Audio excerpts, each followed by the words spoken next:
Today lunch చూసేద్దాం. పెరుగు chutney, beetroot, carrot and khichdi vegetable పెరుగు చట్నీ. ఈ కిచిడీలో చాలా వెజిటేబుల్స్ ఉన్నాయి. గుమ్మడికాయ ఉండింది, potato, beetroot, meal maker, carrot and పెసరపప్పు. కిచిడీలో ఎక్కువ మెయిన్ కావాల్సింది అదే కదా. సో అంటే లాస్ట్ వీక్ అంతా వెజిటేబుల్ సలాడ్ మాత్రమే తిన్నాము. ఈ వీక్ కొంచెం రైస్, అంటే ఎక్కువ వెజిటేబుల్స్, రైస్ మాత్రం ఒక కప్పే ఉంటుంది. అండ్ దీంట్లో కీరా, బీట్రూట్, క్యారెట్.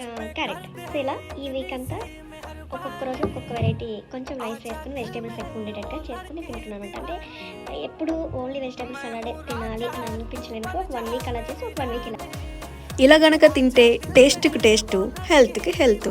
ఇంకో విషయం ఏంటంటే ఇందులో ఆయిల్ అస్సలు వాడట్లేదు, ఓన్లీ నెయ్యి అన్నమాట. వీడియో నచ్చితే సబ్స్క్రైబ్.